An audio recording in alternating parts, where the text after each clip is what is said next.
Selamat datang kembali di mata kuliah online atau materi perilaku organisasi atau manajemen organisasi. Kita masih ada di bab mengenai basic of organizational behavior bagian kedua. Bagi Anda yang belum melihat video sebelumnya, silakan dicek di playlist. Di video sebelumnya, saya menjelaskan mengenai pemahaman dasar dari mengapa kita butuh mempelajari perilaku organisasi, khususnya di level individual ya. Terutama untuk Anda yang di bidang sistem informasi ya, pasti untuk kepentingan analisis. Kemudian ada beberapa variabel yang saling bergantung. Mulai dari produktivitas, absenteeism, turnover gitu ya. Dan yang di bagian terakhir itu ada faktor-faktor yang mempengaruhi individu. Yang saya jelaskan di pertama adalah mengenai biographical karakteristik. Sekarang kita lanjutkan, masih tetap di individual influence ya. Yang kedua adalah physical ability. Jadi physical ability ini tiap person berbeda. Mungkin ya di catatan SDM itu semua sama. Tetapi tiap orang itu punya kapasitas yang berbeda-beda. Mulai dari stamina secara fisik, ya ketahanan, kekuatan dan lain-lain. Ya. Termasuk disabilitas atau difabel. Ya, kekurangan fisik permanen. Ya, kekurangan fisik permanen ini ada banyak hal. Ada yang karena cedera, ada yang karena bawaan dari lahir, dan responnya juga beragam. Ada yang meskipun memiliki kekurangannya secara fisik, secara permanen, tetapi beliau masih tetap semangat dan tidak ingin gitu ya menunjukkan bahwa saya punya kekurangan. Ini sangat baik. Tapi ada juga yang kemudian seperti meminta belas kasihan ya. Loh saya kan gak mampu, loh saya kan gak bisa, nah itu. Nah bagaimana caranya kita mendeteksi itu kalau Anda sebagai sistem analis ya, terutama yang kemudian sebagai outsider dan melihat seperti itu ya, mau gak mau harus bertanya kepada atasannya. Ya. Kenapa? Karena nanti ini berpengaruh kepada pembuatan sistemnya. Ya. Berpengaruh kepada pembuatan sistemnya. Pada saat pembuatan sistem tadi, maka kita tahu, oh ini interface-nya harusnya dibuat seperti ini karena orang-orang di sini ini kapasitasnya hanya begini. Ya. Nggak bisa diajak kerja keras, misalnya begitu. Ini satu unit kok isinya orang-orang di atas 50 semua ya, begitu. Ya, maka Anda tidak bisa kemudian membuat interface yang loncat-loncat, sulit ya segala macam gitu. Termasuk kalau Anda ikut mata kuliah saya yang IMK gitu ya, ada namanya color harmony gitu ya, atau teori warna nanti yang itu sangat berpengaruh gitu ya kepada kemampuan fisik di rentang usia yang berbeda-beda. Oke. Berikutnya yang berpengaruh adalah intellectual ability.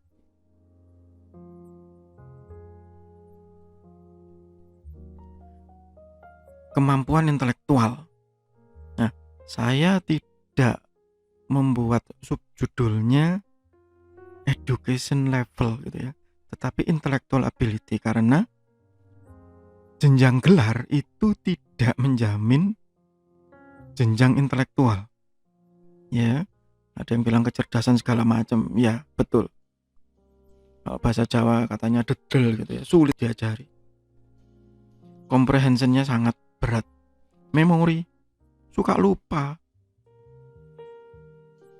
Anda kemudian membandingkan itu Pak Sarjana, suka lupa kalau diajari, kalah dengan yang satunya yang cuma lulusan SMK misalnya. Ya itu bisa, dan itu juga harus dideteksi. spatial visualization yang berhubungan dengan peta, arah, ya, reasoning, logika. Ya, saya sangat banyak menemui hal-hal yang mungkin anomali ya. Anomali itu apa? Aneh, ya.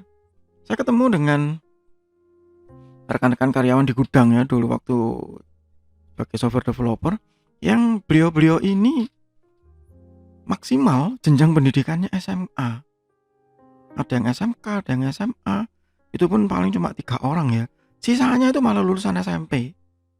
Tetapi pada saat training, tingkat comprehension-nya itu sangat tinggi. Cepat paham ya. Memorinya bagus. Ya bahkan saya bisa terlambat membuat dokumentasi karena mereka sudah ingat duluan loh. Nggak usah ditulis loh, mereka jauh lebih ingat. Ya. Intellectual ability-nya bagus-bagus. Dan mereka punya willpower gitu, punya kemauan yang kuat. Karena waktu itu ya tahun 2000-an awal, mereka merasa bahwa kemampuan memahami aplikasi komputer itu modal untuk naik pangkat. Nah, begitu. Berbeda dengan di bagian yang lain yang di situ satu unit semuanya sarjana.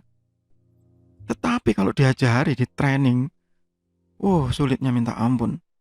Ya makanya saya bilang di sini intellectual ability. Bukan education level. Karena belum tentu yang tingkat pendidikannya lebih tinggi itu lebih bagus dibandingkan yang lebih rendah. Ya. Dan ada satu lagi di sini yaitu willpower-nya tadi, motivation. Nanti dibahas di bab tersendiri ya. Motivasinya itu loh kurang. Sehingga mereka tidak mampu mengoptimalkan semua kemampuan intelektual ini. Itu yang penting ya.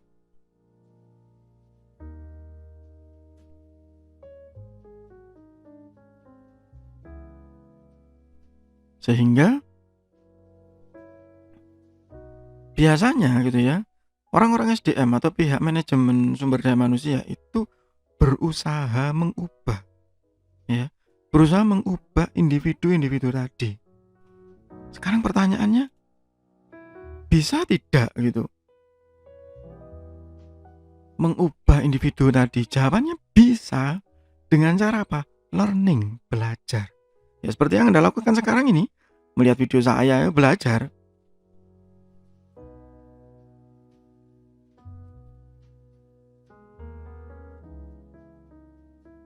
Dan pembelajaran untuk yang orang dewasa, yang sudah mahasiswa itu ya, yang ikut kelas saya itu dewasa, bukan anak kecil. Ya, K12 ya, K12 kalau di teori kependidikan. Kalau yang K12 itu beda. Cara pembelajarannya supaya nempel itu harus diulang berkali-kali. Anda bisa membayangkan pada saat Anda SD, SMP, SMA yang namanya pelajaran bahasa Inggris, matematika diulang-ulang begitu terus ya. Banyak yang diulang lagi. Kenapa gitu ya? Memang begitu. Kemudian pembelajarannya harus dibuat dengan fun, game, ya. Kemudian pembelajarannya dibuat dengan dengan warna-warni segala macam. Ya, itu betul. K12 ya. Untuk dasar dan menengah. Tetapi bagi individu yang ada di organisasi atau Anda yang mahasiswa yang sudah dewasa, maka learning tadi itu levelnya adalah adult learning, pembelajaran untuk orang dewasa yang konteksnya berbeda. Tidak bisa lagi dengan keras, dengan hukuman, dengan punishment. Tetapi yang paling penting adalah tahu tujuannya. Ya. Contoh seperti slide saya ini, itu ada animasi di belakangnya yang sebenarnya saya matikan itu tadi, tapi kok nggak mati ternyata. Ya. Animasi yang berwarna-warni gitu ya. Ini kan animasinya masih lembut gitu ya. Kalau berwarna-warni untuk anak SD itu butuh. SMP mungkin masih butuh, SMA sudah enggak. Untuk Anda yang sudah dalam tanda kutip dewasa sebenarnya nggak butuh. Ya, nggak butuh animasi sudah. slide saya yang beranimasi itu hanya untuk personal satisfaction aja, untuk saya sendiri aja. Supaya saat membuat slide itu saya punya hiburan gitu aja. Ya tapi tidak penting. Karena learning yang sesungguhnya itu adalah mengubah secara permanen. Dari sisi komprehensif dan dari sisi reasoning, alasan. Ya kalau belajar mempelajari Office misalnya begitu untuk anak SD, SMP, SMA menghafal ujiannya. Ya. Di mana letak tombol untuk atau icon untuk mencetak, ngeprint? Bagaimana langkah-langkah untuk menyimpan dokumen baru? Nah, itu dasar menengah.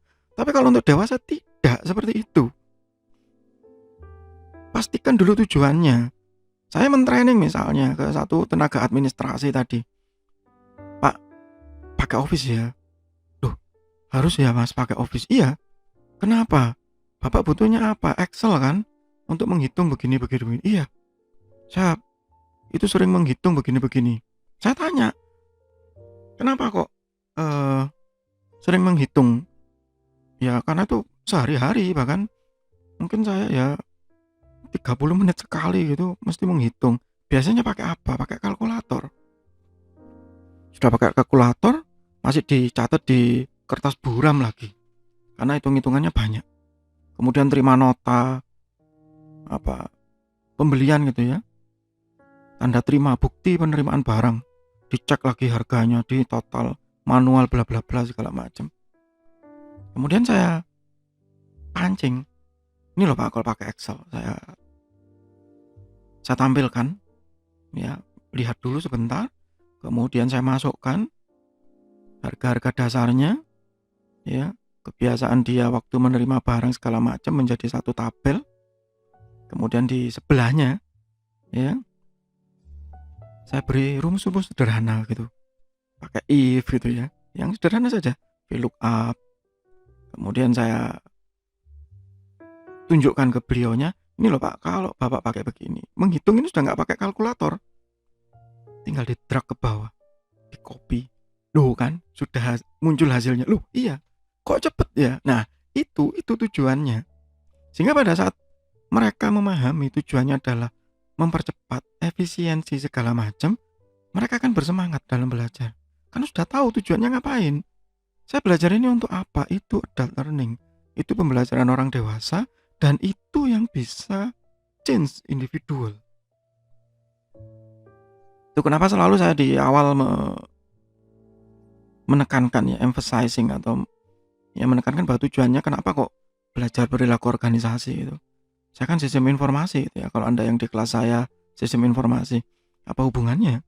Nah, itu yang saya hubungkan dulu, bahwa ini penting. Ini nanti Anda kalau di luar sana harus memahami ini dulu supaya lancar pekerjaannya. Nah, itu sama. Ya, jadi change individual yang paling